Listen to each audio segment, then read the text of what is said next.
A esto se unía la condición de los profesores auxiliares y seminaristas que en aquellas primeras clases actuaban de monitores cuya inferioridad social, pobre mentalidad y corporal descuido, el niño no podía menos de percibir, inspirándole junto al temor al castigo un profundo y cordial menosprecio. El señor Tierget, profesor de aritmética, un viejecito de negro, levitón grasiento que en época del difunto Marcel Stenger ya prestaba sus servicios en el instituto y que era extremadamente visco, defecto que procuraba subsanar con el uso de unas gafas redondas y gruesas como lumbreras. Le recordaba a cada instante la aplicación y la facilidad que mostraba su padre cuando era niño, mientras, atacado frecuentemente por fuertes accesos de tos, cubría de esputos el suelo de su tarima. Las relaciones de Jano con sus compañeros eran en general esquivas y de naturaleza con sus compañeros muy superficial. Solo con uno de ellos trabó amistad y desde los primeros días se estableció entre ambos una fuerte corriente de simpatía.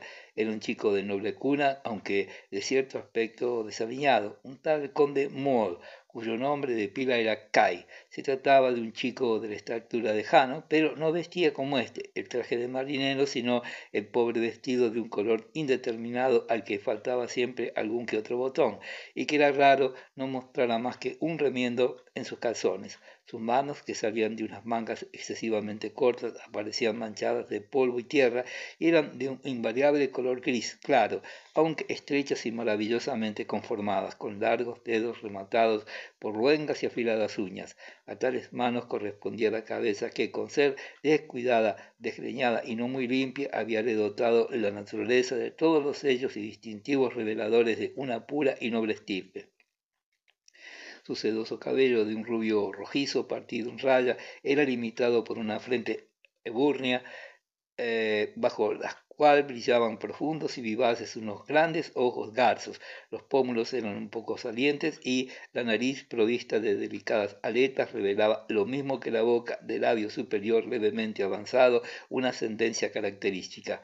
Hanno Vanderbroek había tenido ocasión de ver desde los primeros días en que fue a la escuela y por dos o tres veces al pequeño conde Mull en los paseos que daba con la Ida Hullman por la parte norte de la ciudad, más allá de la Burgstor. Bastante lejos de allí, a poca distancia ya del primer pueblo, había una pequeña granja, una finca diminuta casi imperceptible que no era conocida por nombre alguno y que al mirarla producía la impresión de un montón de estiércol. Componíanla cierto número de gallinas, una perrera y un mísero edificio más bien con categoría de cabaña, cubierta con un rojo tejado sumamente bajo. Tal era la casa señorial y en ella habitaba el padre de Kai, Ebertad, conde Mull. Era muy solitario y raramente se le veía ocupado con sus crías de pollos y perros y sus legumbres, aquel hombre fornido, calzado con botas altas, vistiendo una verde cazadora, calvo a la cabeza, con una gran barba de un rojo de zanahoria, siempre empuñando un látigo a pesar de no poseer caballo alguno y con un monóculo bajo la tupida ceja, vivía allí en su diminuta posesión, aislado del mundo. Aparte de él y de su hijo, no existía otro conde Mol en los ámbitos del país. Las varias ramas de la antaño poderosa y altiva familia habían ido aposándose, muriendo y desapareciendo, y solo quedaba una tía del pequeño Kai, con quien su padre había roto toda relación. En los anales de la familia se la reconocía con el seudónimo de Romane. Por lo que respecta al conde Everard, recordábase que, al objeto de librarse de todas las molestias que ocasionan indagatorias, ofertas y solicitudes al comprar su finca hacía ya años, mandó poner un escudo encima de su baja puerta con la siguiente inscripción: aquí vive el conde Mull, en completa soledad, no necesita nada, no compra nada, ni nada tiene que regalar. Al cabo de algún tiempo, cuando el letrero produjo ya su efecto y nadie iba a molestarle, lo retiró. Huérfano de madre, la condesa había muerto a consecuencia de su parto, una vieja sirvienta cuidaba de la casa y el pequeño Kai crecía así salvaje como una bestezuela entre gallinas y perros. Y allí es cierto que desde lejos y con notable repugnancia le vio Johann Vanderbroek por primera vez saltar como un conejo entre las malezas, andar a la greña con los perros y asustar a las gallinas con sus brincos y cabriolas. En la escuela le encontró de nuevo y aquel primitivo recelo ante la indómita apariencia del condecito no se vio modificado en los primeros tiempos, hasta que por un certero instinto Jano logró entrever bajo tan desaliñada envoltura aquella alta frente, aquella boca estrecha, aquellos ojos rasgados en un pulcro estilo que miraba a veces con trasluces de irritada extrañeza, el germen de simpatía que empezó a sentir hacia aquel compañero. No obstante,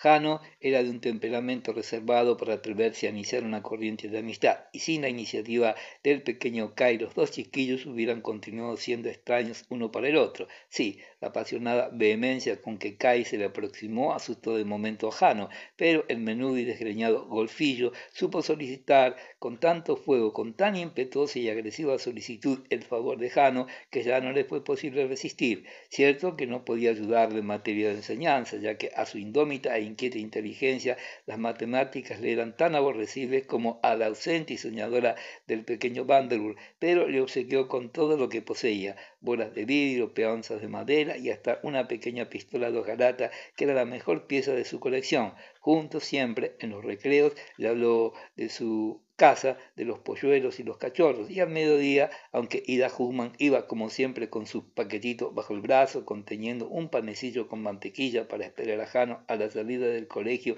y llevarle a dar un paseo, su compañero le seguía hasta donde le era posible. Era una de estas ocasiones, se informó que en casa el pequeño Vanderbilt era llamado Jano y enseguida se apropió el cariñoso diminutivo, no usando ya otro para nombrarle.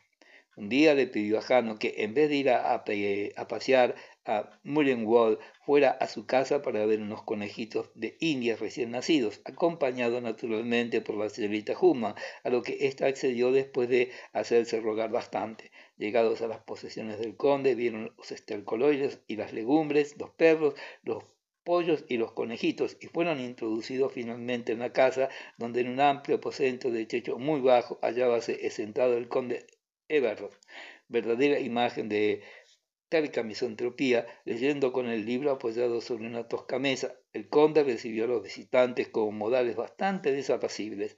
En días sucesivos no hubo modo de convencer a Ida Hussman para que repitiera la visita. En cambio, propuso que, en caso de desear los dos amigos estar juntos, Kai podía ir a casa de Jano, y así fue como el condecito, al entrar en el magnífico hogar de los Vanderbilt, pudo manifestar por primera vez en su vida una admiración auténtica, aunque desprovista de toda timidez.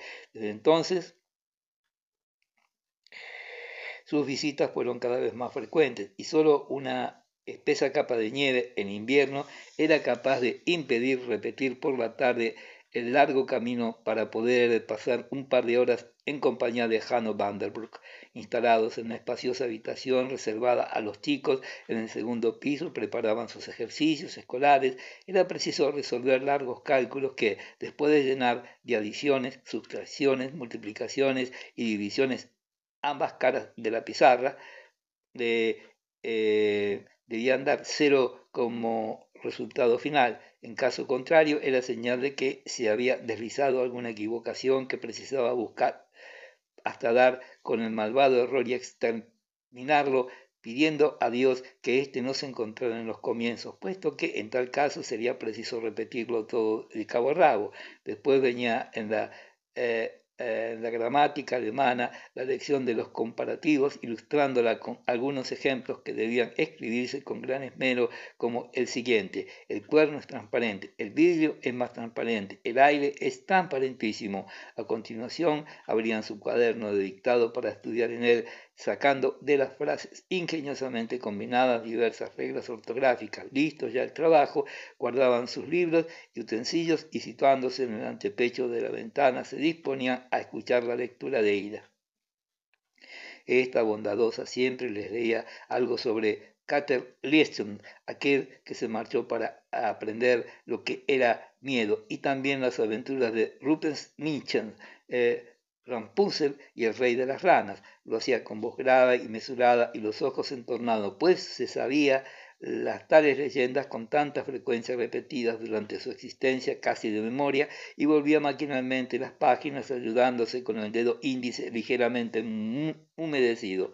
Lo más notable de aquel entretenimiento fue que empezó a manifestarse en el pequeño Kai el afán de imitar el libro y contar algo también de su propia cosecha, con gran contento de Jano, que se sabía ya todos aquellos cuentos, y de Ida Hudman, a quien no venían mal unos eh, eh, ratitos de descanso. Las historietas de Kai al principio eran breves y muy sencillas, pero con el tiempo fueron haciéndose más ingeniosas y complicadas, y aumentando el interés, ya que no resultaban de todo incoherentes, sino que partían de la realidad y proyectaban alguna que otra vez una luz enigmática sobre hechos reales. Era particularmente del gusto de Jano aquella narración sobre un poderosísimo y perverso encantador que había convertido a su hermoso y virtuoso príncipe llamado Josephus en un ave de vivos colores y, teniéndola a su lado, se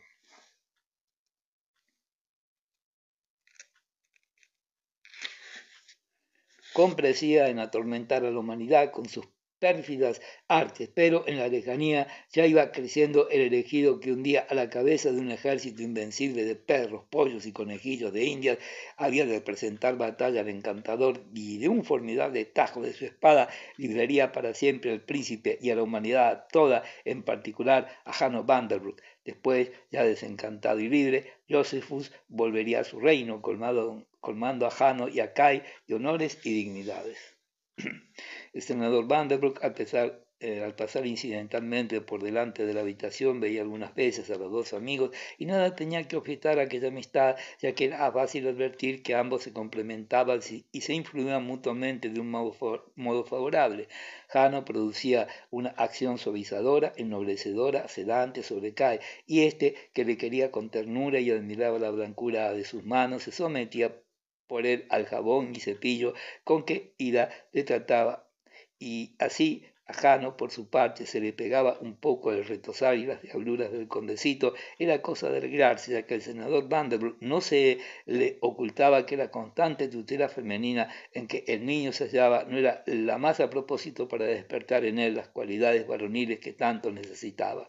La lealtad y abnegación de la buena Ida Hudman, que a la sazón llevaba ya sobre sí 3 decenios al servicio de los Vanderbilt, no se hubiera podido pagar con oro. Había cuidado y atendido a la anterior generación con el máximo celo, pero lo que es ajano le tenía empalmaditas, rodeándole de atenciones y desvelándose por él. Le amaba con verdadera idolatría y llevaba hasta los límites de lo absurdo la fe ingenua e inquebrantable que tenía en la privilegiada y encumbrada posición que el mundo le reservaba. Para él, por él era capaz de llegar en sus actos hasta la soberbia y la desaprensión. Si iba de compra a la confitería, por ejemplo, nunca dejaba de meter mano llanamente y sin cumplidos en alguna de las bandejas expuestas con objeto de pillar alguna golosina sin pagarla, naturalmente, para Jano, y acaso el hombre no debía sentirse honrado por ello, y frente a un escaparate situado por una muchedumbre curiosa,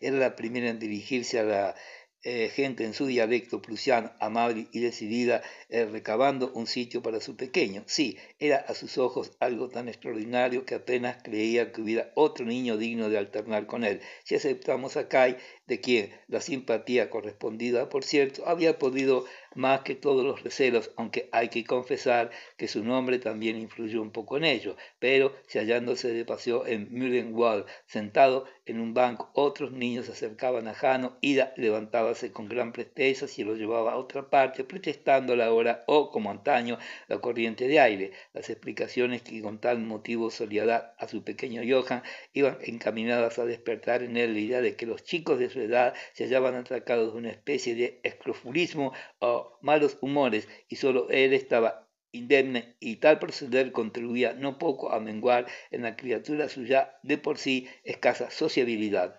El senador Vanderbilt no tenía la menor idea de estos detalles, pero no dejaba de advertir que el desarrollo de su hijo, tanto por naturaleza como a causa de las influencias exteriores, bajo ningún aspecto tomaba la dirección que él hubiera deseado. Si él hubiese podido tomar a su cargo la educación del niño, si hubiese podido influir sobre su espíritu día por día y hora tras hora, pero le faltaba tiempo para ello y se veía obligado con gran pena a ver cómo fracasaban lastimosamente todas sus oportunidades inoportunas iniciativas y cómo sus mutuas relaciones eran cada día más frías y menos íntimas.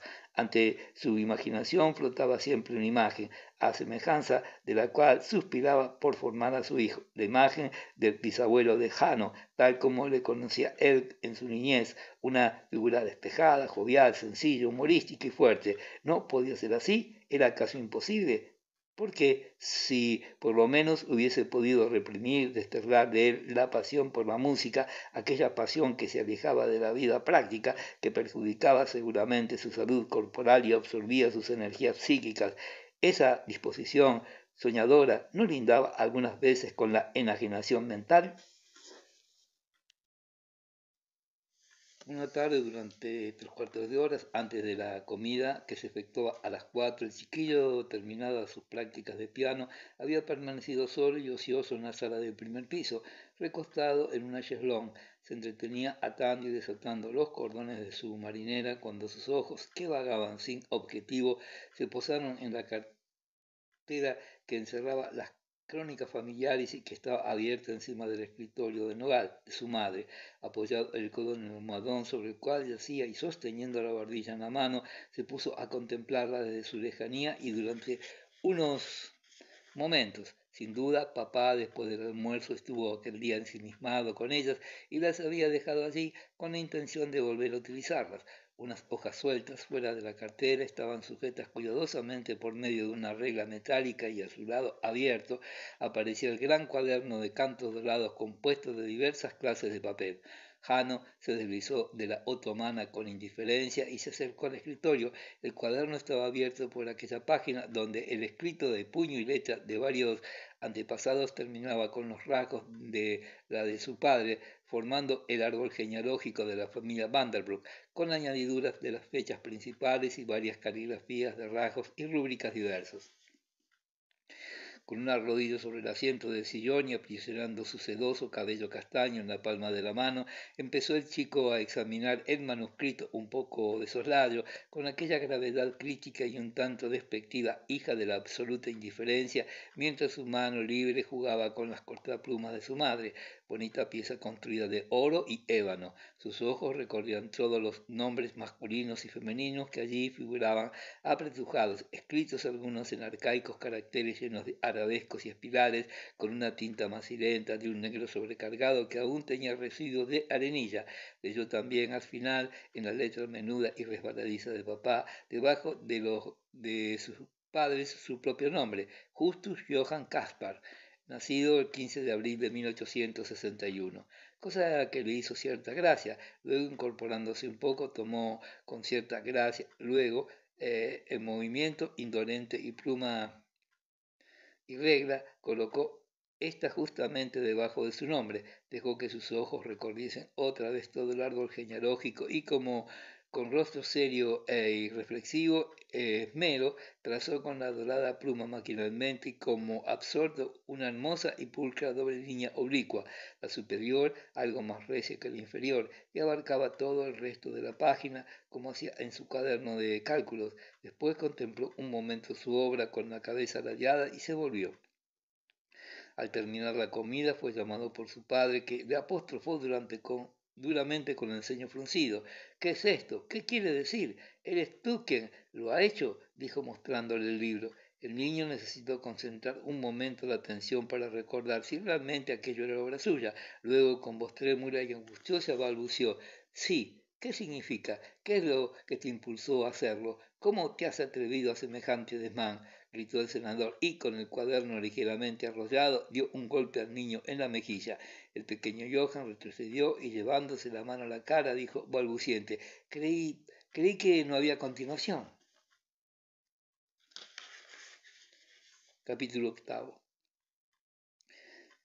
Tiempo hacía que los jueves, cuando la familia, rodeada de las apacibles y sonrientes divinidades mitológicas de las tapicerías, se hallaba reunida a la mesa, ponía a debate y discusión un nuevo tema que tenía la virtud de imprimir en los rostros de las señoras Vanderbroek de la calle Ancha una expresión de helada reserva y de producir en la señora Permaneder gestos y ademanes de la más extraordinaria excitación, que manifestaba irguiendo la cabeza, avanzando o alzando ambos brazos con enojo e indignación y excediéndose en su sincera y profunda cólera.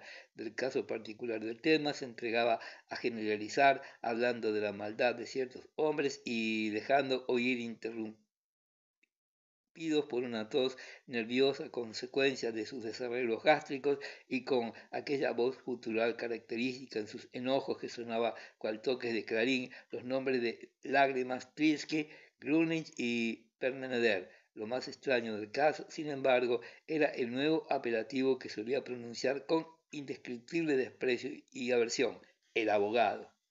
Cuando el director Hugo Weinschenk, retrasado como de costumbre, pues le sorbía el trabajo, entraba en la sala balanceando los puños y meciendo vivamente el talle aprisionado en la angostura de su levite y se dirigía a su sitio en el que se instalaba, colgante del lado inferior bajo el reducido bigote, lo que le daba una expresión de notable audacia, invariablemente enmudecía la conversación, produciéndose en la mesa un penoso silencio, hasta que el senador le sacaba de apuros preguntando tranquilamente y como si se tratara de un sencillo negocio por la marcha del asunto. Hugo Weinschenk contestaba que las cosas marchaban de un modo admirable, que todo seguía a pedir de boca como resultaba lógico y a continuación pasaba a otro tema, con muestras de gran contento y despreocupación. Se había vuelto mucho más festivo que en tiempos pasados, dejaba vagar su mirada con una especie de salvaje e ingenua desenvoltura y preguntaba repetidamente a Gerda Vanderbroek sin obtener nunca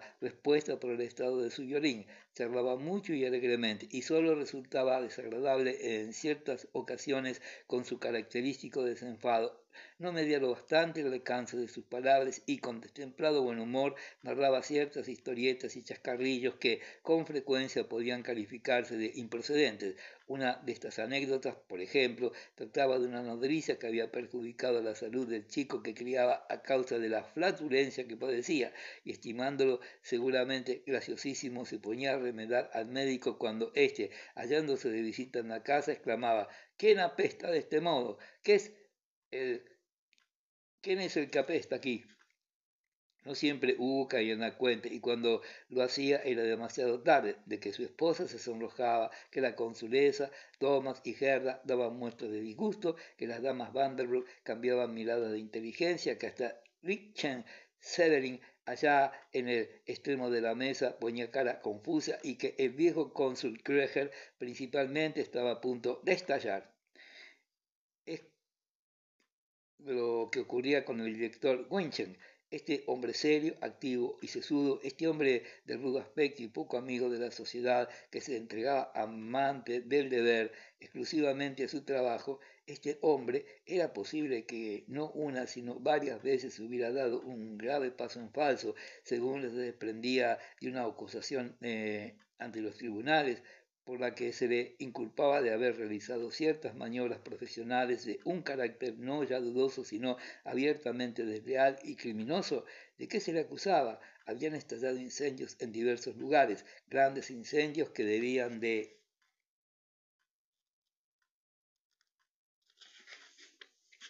haber costado a la compañía ligada por los contratos de seguros cuanticiosísimas sumas, pero el doctor Weincheck, según se decía, informado rápidamente por sus agentes del siniestro, se había apresurado a reasegurarse en otra compañía antes de que ésta pudiera tener conocimiento del accidente, cargándole así el quebranto, lo que constituía una verdadera estafa. El asunto se hallaba en manos del abogado doctor Morris Angelstrom. Thomas, preguntó la consuleza a su hijo encontrándole a solas, explícame, te lo ruego, ¿por qué yo no entiendo nada? ¿Qué debo deducir de todo esto? Y él le contestó, querida madre, ¿qué puedo decirte? Por desgracia es muy dudoso que todo se haya en regla, pero que Weinschenk sea culpable como pretenden ciertas gentes, eso me parece del todo imposible. En los negocios, al estilo moderno, hay ciertas prácticas que suelen designarse con el nombre de usanza, ¿comprendes? Es una maniobra que sin ser del todo correcta ni caer de lleno bajo el peso de las leyes escritas es calificada por el vulgo de deslealtad, aunque por acuerdo tácito del mundo comercial sea de uso corriente. La línea divisoria entre la usanza y el delito es muy difícil de trazar. Sea como sea, Weinschenk se ha extralimitado. Lo más probable es que no haya llegado al caso de muchos de sus colegas inculpados por causas parecidas, que fueron exentos de culpabilidad, pero en cuanto al resultado favorable del proceso, no me siento muy tranquilo. Tal vez en una gran ciudad se lo hubiera absuelto, pero aquí, donde todo es chimborrería y cuanto se hace está regulado por motivos personales, no sé, debía pensar mejor en la elección de su abogado. Aquí en la ciudad no tenemos ningún jurisconsulto que despunte, ninguna cabeza eminente, ningún orador de categoría, curtido en toda clase de pleitos y versado en los asuntos más complicados. En cambio, nuestros señores juristas están en buenas relaciones mutuas y les unen intereses comunes cuando no por los banquetes, por el parentesco y a causa de todo ello deben guardarse consideraciones recíprocas. Mi opinión es que Wenchen hubiera procedido con mucho más acierto nombrando un defensor de aquí. En cambio, que ha estimado necesario, y eso es lo que más me hace dudar de su buena fe, tomar un abogado de Berlín, ese doctor Bresler, un verdadero diablo, un astuto orador, un virtuoso del foro, cuya fama proviene de haber sacado de apuros a muchos fallidos que gracias a él se han librado de la cárcel. Ese hombre seguramente cobra por su gestión honorarios fabulosos, pero ¿será bastante su astucia en el presente caso? Preveo que muchos esforzados jurisconsultos van a resistirse con toda su fuerza a que se les imponga un señor forastero y menos mal si el tribunal no escucha con agrado el acta de acusación del doctor Angenstrom y los testigos. ¿Por qué se refiere al personal de sus oficinas? No creo que le secunde y defienda con gran entusiasmo. Eso que solemos llamar, y creo que él mismo también, su rudo aspecto, no le ha creado muchos amigos. En resumen, madre, las cosas me huelen muy mal. Sería doloroso a Erika que le acarreara la consiguiente desventura, pero mucho más lo sería para Tony y para mí. ¿Ves? Ella está en lo cierto cuando afirma que Angenton se ha encargado con gusto del pleito. Nos afecta a todos y un desenlace ignominioso repercutiría sobre nosotros, puesto que Weinchen forma parte de nuestra familia y se sienta a nuestra mesa. Por lo que a mí se refiere, me mantendré neutral en el asunto. Sé cómo debo comportarme. Públicamente he de permanecer completamente ajeno, no asistiendo a los debates ni en el caso de que Blasler lo deseara. Y para no dar motivo justificado al más mínimo reproche, lo mejor será que no me preocupe de ello, pero y Tony, no puedo imaginarme el dolor que le causaría una sentencia condenatoria. No hay más que oír cómo, en sus vehementes protestas contra la presunta calumnia, contra las bajas intrigas de la envidia, late la angustia, y es que prevé la posibilidad de ver destruido, después de tanta desgracia como ha tenido que soportar en la vida, este último honroso reducto, esta digna y honrada existencia doméstica de su hija. Obsérvalo cuanto mayores sean las dudas que la acosen, con más ahínco defenderá la inocencia de Wenchek. Y después de todo, es posible que sea inocente. Debemos mantenernos a la expectativa, madre, y entre tanto, ser muy prudentes en nuestro trato con él, con Tony y Erika, pero conste que no me siento optimista. En estas circunstancias llegó aquel año la festividad de Nochebuena, la inolvidable fecha que el pequeño Johann había venido espiando con el corazón inquieto, ayudado por las hojas que una a una iba arrancando del calendario que Ida le construyera en la última, de las cuales estaba representado un árbol de Navidad.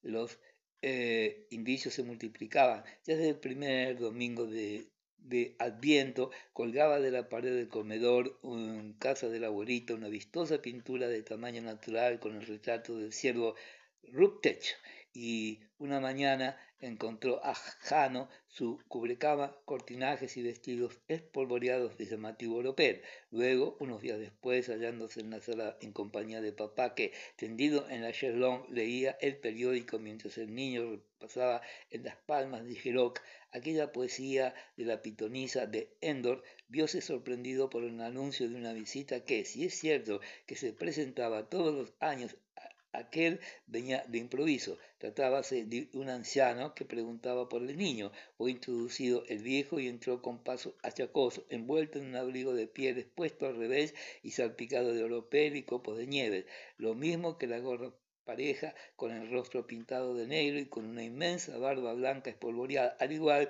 que las tupidas cejas con laminillas brillantes. Declaró, como todos los años, con su voz acostumbrada, que aquel saco que llevaba sobre el hombro izquierdo contenía manzanas y nueces de oro para los niños buenos que sabían rezar, pero que en cambio lo que contenía la alforja que pendía de su hombro derecho estaba destinado a los niños malos. Era el siervo Ruprecht, es decir, no el auténtico en persona, claro, seguramente sería Gensel, el barbero con el abrigo de papá vuelto de revés, pero si podía existir un siervo Ruprecht, era aquel seguramente. Y Jano también este año repitió sinceramente, conmovido y entre nerviosos y medios ahogados sollozos que solo interrumpieron 2 o 3 veces su recitación, el Padre Nuestro, hecho lo cual quedó autorizado a echar mano del saco destinado a los niños buenos que el viejo, al retirarse, dejó allí seguramente por olvido. Llegaron las vacaciones y pasó con relativa fortuna aquel temido momento en que papá debía leer en voz alta el informe del colegio, requisito indispensable de Navidad. Ya estaba el gran salón misteriosamente cerrado y la mesa colmada de mazapanes y bollos.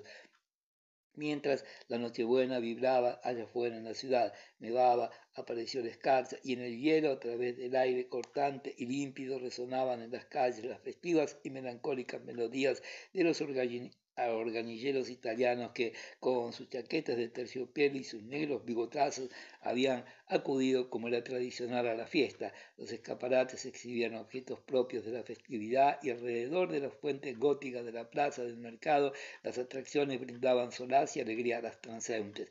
Llegó al fin la noche del 23 de diciembre y con ella el reparto de regalos en el salón de la Fisher Group, reparto limitado a un dulcísimo círculo que no era otra cosa que un principio, un anticipo, un prólogo, ya que la ceremonia de la Santa Noche se la reservaba celosamente la vieja consulesa para celebrarla en compañía de toda la familia. Así, al anochecer del día 24, halláronse reunidos alrededor de la mesa en el Salón de los Paisajes todos los huéspedes de los jueves, más Jürgen Kreger de Wismar, Teresa Weinbrod y Madame Kettelsen, con severo vestido de seda listada de negro y gris, ardiente las mejillas y los ojos encendidos, exhalando un delicado olor a pachurí, recibió a la vieja dama los huéspedes a medida que fueron llegando y los callados abrazos dejaron oír en el silencio el tintineo de sus brazaletes de oro. Aquella Nochebuena se encontraba en un estado de gran decaimiento y temblorosa excitación.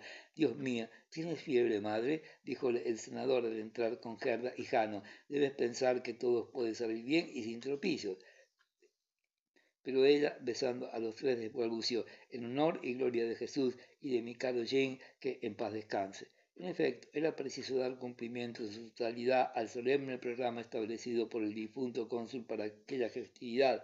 El sentimiento de su responsabilidad por el digno transcurso de la velada en la que debía lucir una profunda, severa y ferviente opinión, la llevaba ya sin reposo de un lado a otro del peristilo, donde estaba ya reunido el coro de niños de Santa María, y yacía al comedor, en el cual Richard Severin daba los últimos toques al árbol y a la mesa de los regalos. Del comedor salía al pasillo, donde se agrupaban tímidos y cohibidos varios ancianos forasteros, pobres mendigos protegidos de la casa, que habían sido invitados a participar en el reparto de regalos, y volvía luego al salón de los paisajes a fin de castigar con severa mirada toda palabra o rumor superfluo. Reinaba tal silencio en la casa que podía percibirse el sonido de un lejano organillo que, semejante al de un carillón, llevaba tenue y argentino de alguna apartada calle, aunque en la habitación se hallaran congregadas en aquellos momentos una veintena de personas. Había en ella la calma serena de un templo y el general estado de ánimo recordaba, como murmuró el senador al oído de tío Justus, más un funeral que una fiesta. Por otra parte, existían escasas probabilidades de que aquella placidez pudiera verse interrumpida por cualquier impresión juvenil. Una mirada hubiera bastado para observar que casi todos los miembros de la familia allí reunida habían llegado a la edad en que toda la bulliciosa expansión al tiempo que alcanzó moderadas formas. El senador Thomas Vanderbilt, en quien la palidez del rostro desmentía la vivaz, enérgica y hasta un poco humorística expresión de las facciones, Gerda, su esposa, reclinada en un sillón, inmóvil, con el hermoso y níveo rostro vuelto hacia el techo, en cuyos ojos rodeados de penumbras azuladas se reflejaban las irisaciones de los prismas de la araña central de su hermana, la señora Permanader, su primo, eh, Jürgen Kreger, tranquilo funcionario, sencillamente vestido, sus primas, Frederick, Henriette y Fifi, las dos primeras espigadas y la tercera que, con el tiempo, iba apareciendo cada vez más redonda y menudita, pero las tres con aquella expresión estereotipada en el rostro que les era común, una sonrisa punzante y maliciosa que, dirigiéndose constantemente a toda clase de personas y cosas, parecía decirles en cualquier trance, ¿cierto? Pues no lo hubiéramos creído. Y finalmente la pobre Clotilde, siempre gris ceniza y siempre con el pensamiento puesto en la comida que esperaba. Todos ellos habían cruzado la cuarentena, mientras la señora de la casa, su hermano Justus, la esposa de este, y la pequeña Teresa Wimbrod habían dejado ya muy atrás los 60 y la vieja consulesa Vanderbroek, Nee y Twing, así como Madame Kettelsen, ya sorda completamente, llevaban traspasado el umbral de las 7 décadas. En la flor de la juventud estaba solo Erika Winsek, y cuando sus claros ojos azules, los ojos del señor Gronlich, se posaban en su marido, cuyo pelo iba ya encaneciendo en las sienes, así como su raído bigote tan tupido en los ángulos de la boca que se destacaba allí entre ella, cerca del sofá, de las pinturas idílicas, de los tapices, era para un observador motivo de atención ver que aquel seno se levantaba en una silenciosa pero profunda aspiración, angustiosas y confusas ideas sobre la usanza, libros de comercio, testigos, abogados, defensores y jueces la asediaban, y ni una de las personas presentes en la sala se hallaba exenta de aquellos mismos pensamientos tan notoriamente opuestos a la festividad del día. La condición de acusado del yerno de la señora Permaneder, la conciencia de toda la familia de que uno de sus miembros se veía inculpado como autor de un delito contra la ley, contra el orden social y contra la honradez comercial, que acaso le hacía reo de oprobio y de cárcel, daba a aquella reunión un carácter de completa preocupación terriblemente extraño.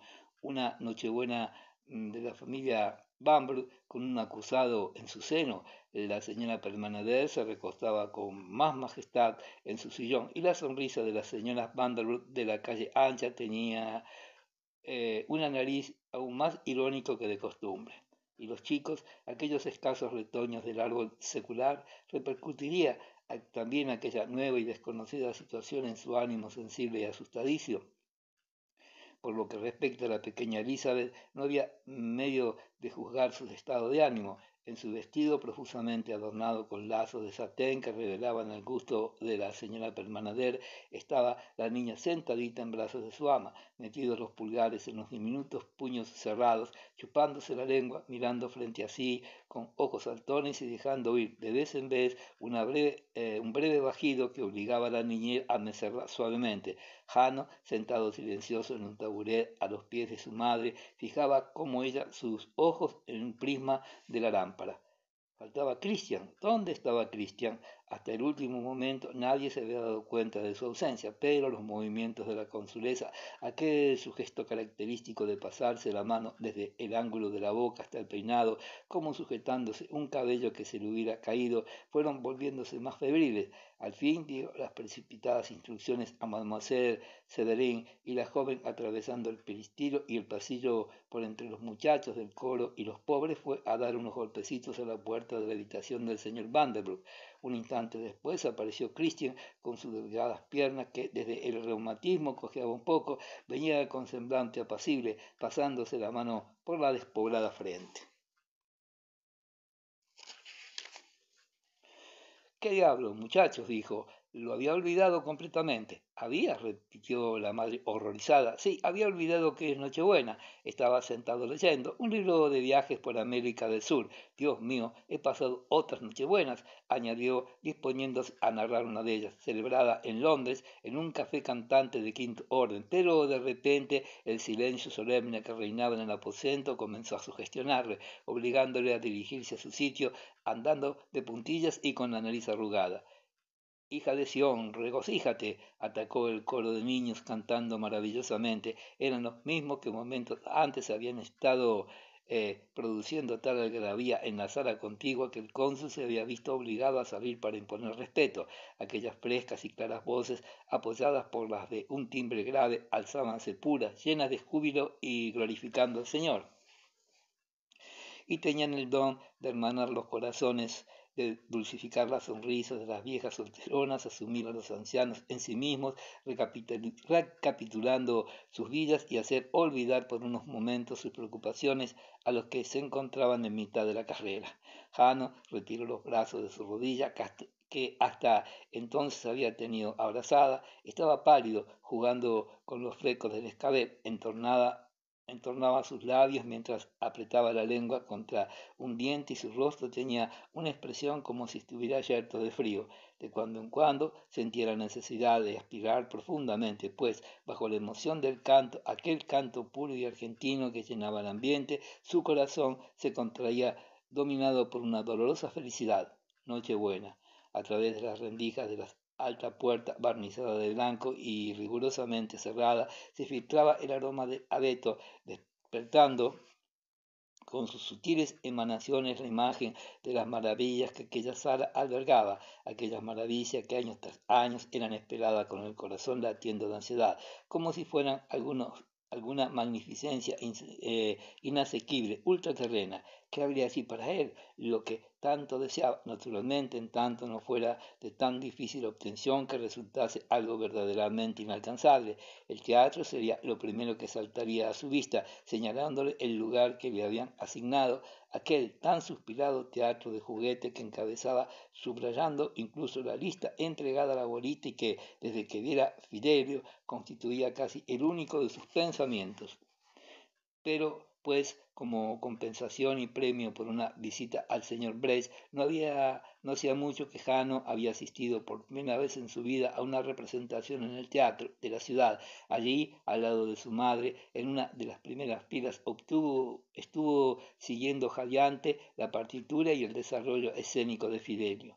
Desde aquel instante solo soñaba con escenas de ópera, dominándole una pasión tal por ellas que casi le quitaba el sueño. Con indecible envidia contemplaba en la calle aquellas personas que, como tío Christian, eran conocidas como asiduas del teatro, el cónsul Dolman, el corredor Gauche. ¿Acaso no era envidiable la felicidad de poder asistir todas las noches? Si él pudiera lo haría, aunque solo fuese una vez por semana y al comienzo de la representación, para pasear una mirada por la sala, oír por un momento los acordes instrumentales y ver el telón bajado.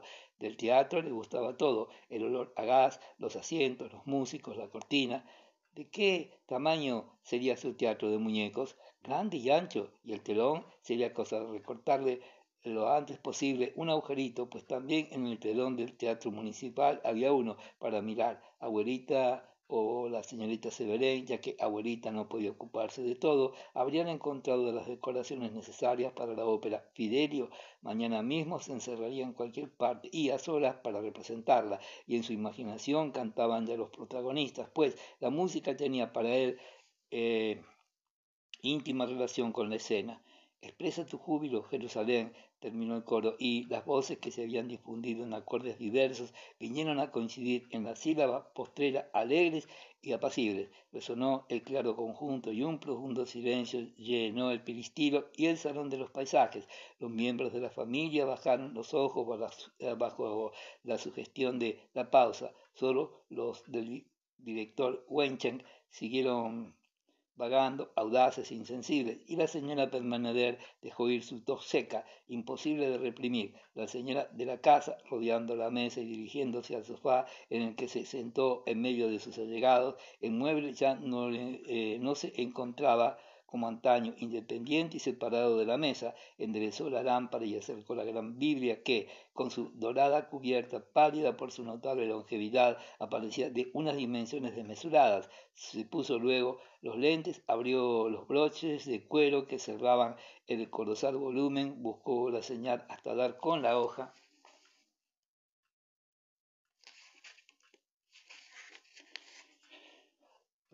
Recia, tiesa y macilenta, impresa con grandes caracteres, y después de tomar unos sorbos de agua azucarada, dio principio a la lectura del capítulo del nacimiento.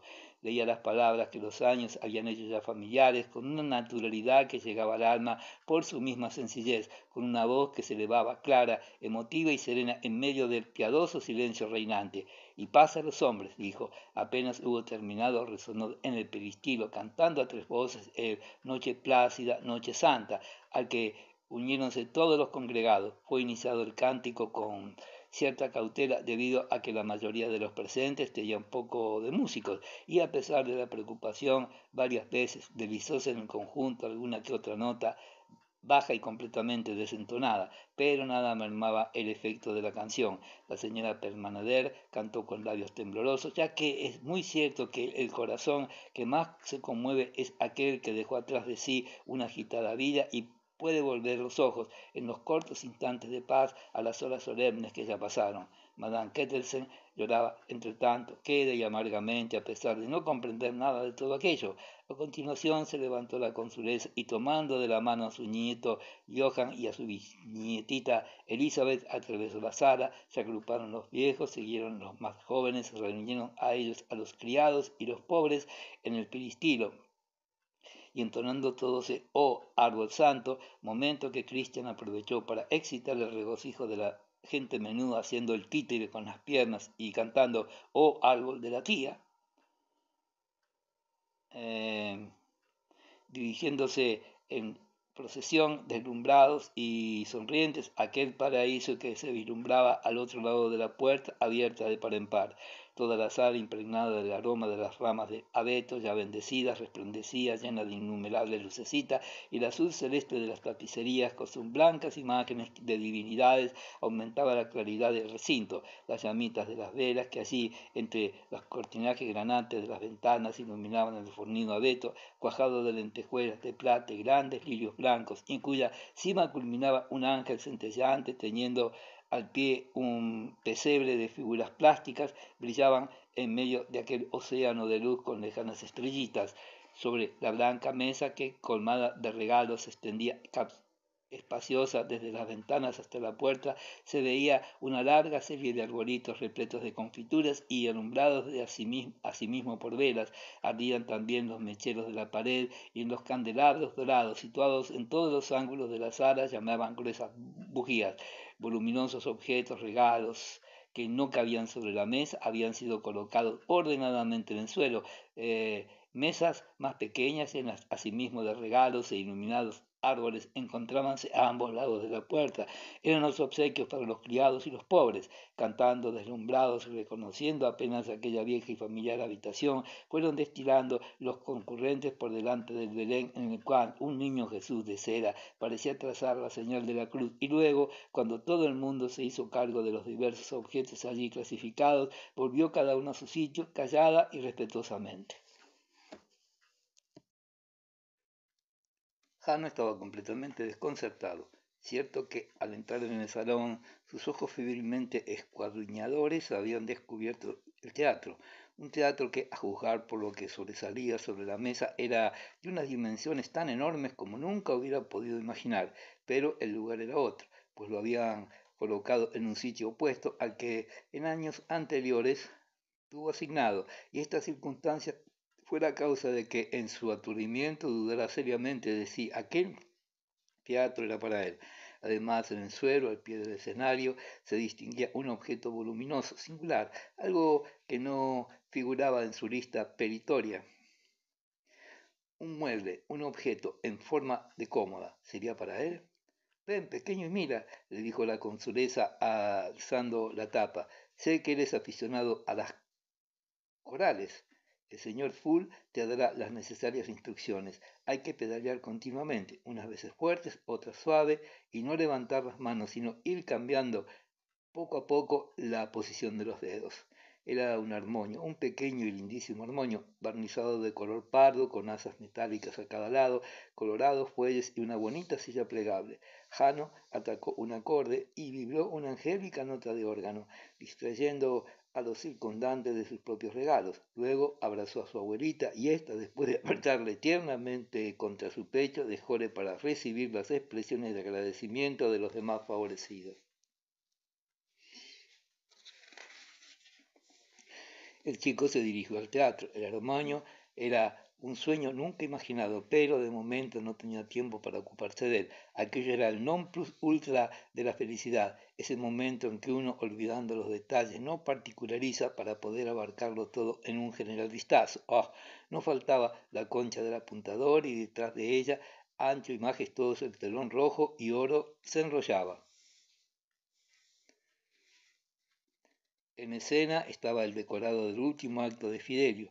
Los pobres prisioneros aparecían con las manos juntas y don Pizarro, con sus mangas fuertemente abombadas, permanecía mientras tanto en actitud tremebunda. Por detrás venía a toda prisa, vestido de un negro velludo, el ministro para arreglarlo todo, igual que en el teatro de la ciudad, casi más hermoso. En los oídos de Jano resonó el coro del júbilo. Al final, y sentándose al armonio, intentó reproducir un fragmento que había quedado grabado en su memoria, pero levantóse con el fin de examinar el libro, aquel tan deseado libro de mitología griega que aparecía allí, encuadernado en rojo y con unas payas ateneas en oro grabada en la cubierta. Probó los bombones, los mazapanes y los bollos de su plato. Pasó revista a las cosas de menos cuantía, tales como cuadernos y utensilios de escritura, absorbiéndolo un momento en la contemplación de un cortaplumas provisto de una bolita de cristal casi imperceptible que, colocándola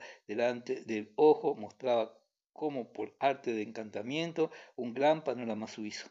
Entretanto, Mademoiselle Severin y la camarera iban distribuyendo el té y los bizcochos, y Jano, al tiempo que comía, aprovechó un momento ocioso para mirar desde su sitio la gente que estaba a la mesa o andando de un lado para otro, reía y charlaba, mostrándose mutuamente los regalos y admirándolos. Había allí objetos de todas clases, de porcelana, de níquel, de plata, de oro, de madera, de seda y de tela. Enormes pasteles de almendra competían con panes de mazapán, húmedos de frescor y dispuestos sobre la mesa en larga hilera. Los obsequios confeccionados o adornados por la señora Permaneder se distinguían por la profusión de lazos de satén, un bolso para labores, un pie para plantas foliáceas, un almohadón para los pies.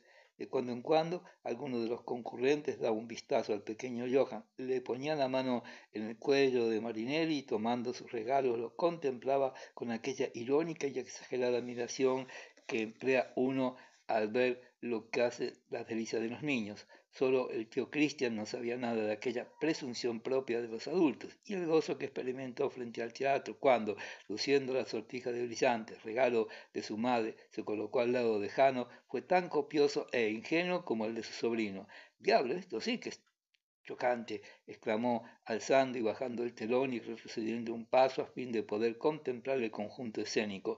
¿Lo has pedido acaso? De modo que lo has pedido, dijo bruscamente, después de un momento de singular seriedad e inquietos pensamientos mientras sus ojos vagaban por la estancia. ¿Por qué? ¿Cómo se te ha ocurrido? ¿Has estado ya en el teatro? ¿Has visto Fidelio? Sí, le han sacado muy bien y ahora piensas imitarlo, ¿no?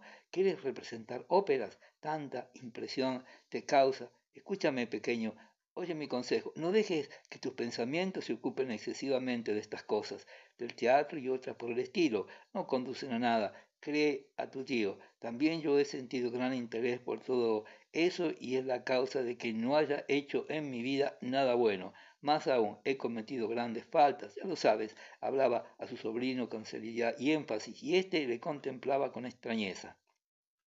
Sin embargo, después de una pausa en la que la contemplación del teatro iluminó su demacrado rostro, hizo mover una de las figuras de la escena y comenzó a cantar, o mejor diríamos a graznar con voz trémula, ¡ah, qué indigno crimen! Luego, sentándose al armonio frente al teatro, empezó a remedar una ópera, sin cesar de cantar y gesticular, alternando los movimientos del director de orquesta con los de los actores. Habíanse reunido tras él varios individuos de la familia, y todos reían sacudiendo la cabeza y divirtiéndose a sus expensas. Jano le miraba con sincero regocijo, pero al cabo de un rato y de un modo totalmente imprevisto, Christian se interrumpió, enmudeció. Una inquieta gravedad le invadió el rostro, se pasó la mano por la cabeza y todo el costado izquierdo, y con arrugada nariz y semblante preocupado se dirigió a la asamblea. ¿Veis? Ya estamos otra vez, dijo. Ya vuelve el castigo. Se venga cruelmente del mismo modo, siempre que me permito una broma. No es dolor, ¿sabéis? Es un tormento indefinido a causa de los nervios, sencillamente que son demasiado cortos. Pero los parientes tomaron aquellas quejas tan en serio como sus bromas, y apenas si alguno le contestó. Separáronse indiferentes y Christian permaneció un rato sentado mudo ante el teatro, contemplándolo con fugaz y pensativa mirada, hasta que se levantó. Bien, chico, diviértete, le dijo a Jano, acariciándole su cabello, pero no te excedas. Oye, yo he cometido muchos errores. Ahora me voy al club. Voy a allegarme un momento al club, repitió alzando la voz y dirigiéndose a los mayores. Hasta luego. También allí hay fiesta. Y poniendo en juego sus torpes y torcidas piernas, se dirigió al peristilo. Todo el mundo había comido aquel día más temprano que de costumbre, entreteniendo después el hambre a fuerza de bizcochos y té. Apenas esta merienda terminó, aparecieron unas grandes fuentes de cristal conteniendo un preparado granuloso en calidad de refrigerio. Era crema de almendras, un compuesto de huevos, almendras maceradas y agua de rosas, que tenía un gusto delicioso, pero también la particularidad de que, si se tomaba tan solo una cucharadita de más, producía terribles trastornos gástricos. No obstante, y a pesar de que la consuleza advirtió que era preciso dejar un hueco para la cena, todo el mundo se hizo el sordo, y por lo que se refiere a Clotilde, consumió grandes cantidades. Callada y agradecida, estuvo hincando su cuchara en la crema de almendras, lo mismo que si se hubiese tratado de sopa de maicena. Como refresco fue servida una copa en copas gelatinas de vino, acompañándola de plum cake inglés. Poquito a poco fueron pasando todos al salón de los paisajes y agrupándose alrededor de la mesa. Jano quedó solo en la habitación, pues la pequeña Elizabeth Quenchek había sido llevada a casa, mientras que él tenía por primera vez autorización para cenar en la Magistrans. Los sirvientos y los pobres se habían retirado ya con sus regalos, e Ida Hugman charlaba en el peristilo con Rick Chance Severin, aunque manteniendo la debida distancia a que su carácter institutriz lo obligaba.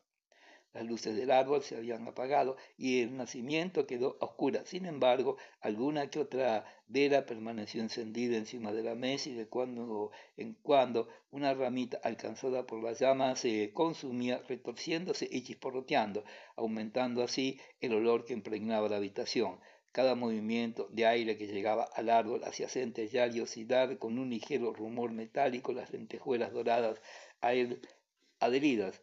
Volvió a reinar de nuevo un relativo silencio, y se percibieron otra vez los lejanos sones de los organillos que tocaban sin cesar allá en las frías calles de la ciudad.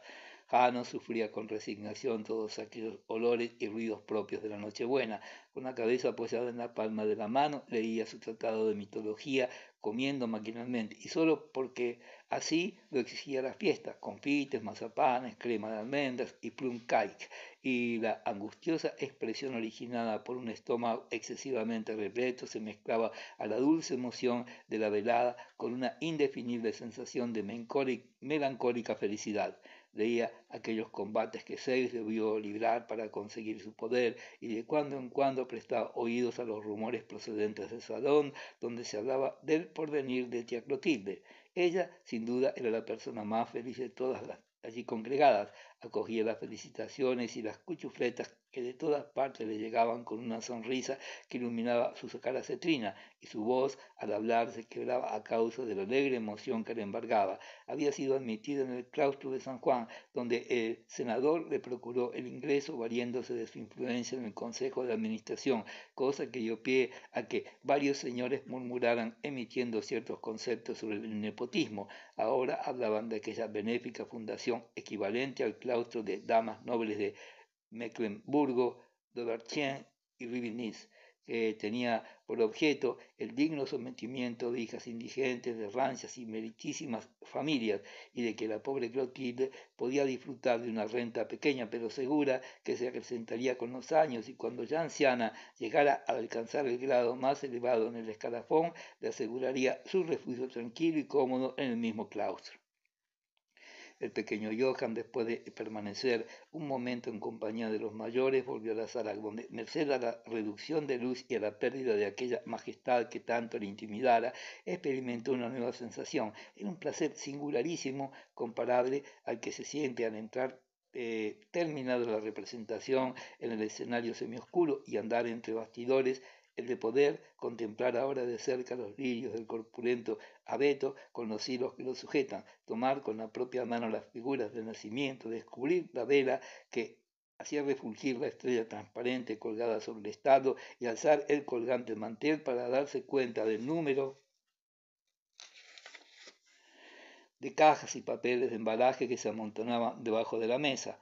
La conversación en el salón de los paisajes iba perdiendo interés por un momento. Un imperativo irresistible había hecho influir en uno solo todos los temas, y era precisamente aquel que, sin cesar de ocupar un instante todas las mentes, se había procurado mantener alejado en atención a la solemnidad del día el proceso del director Weinschenk, y fue Hugo Weinschenk el primero en sacarlo a colación con una especie de alegría inconsciente en su actitud y ademanes. Se extendió en consideraciones sobre la prueba testifical interrumpida aquellos días por causa de la fiesta, censuró con viveza el palpable partidismo del presidente doctor Pilander y criticó con soberano desprecio el tono irónico que usó el abogado doctor Angenstrom al referirse a él y a los testigos de descargo. Por otra parte, Blerler había sacado gran partido de ciertos testimonios de cargo y le aseguraba que ni por un instante había que pensar en una sentencia condenatoria.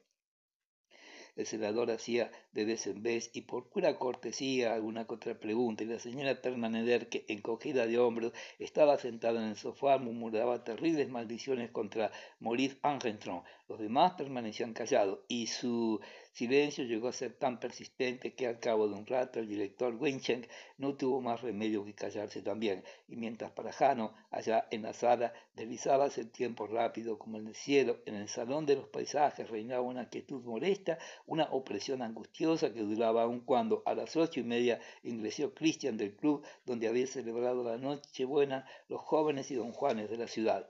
Llevaba entre labios la apagada colilla de un cigarro y sus demacradas mejillas estaban rojas. Atravesó la sala y al llegar al salón de los paisajes dijo: chicos, este salón es una maravilla de hermosura.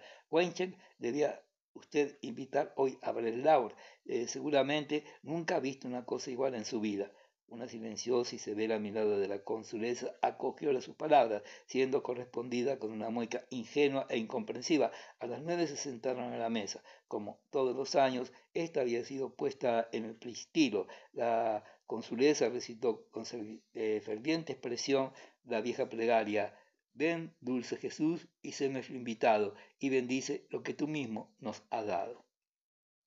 Después de lo cual, como era costumbre aquella noche, pronunció un breve discurso, una exhortación general, invitándoles a recordar que no todo el mundo en aquella santa velada podía gozar como la familia Vanderbroek. Terminada la oración, se sentaron dispuestos a hacer los honores a la cena, que empezó con carpas en manteca derretida y vino añejo del Rin.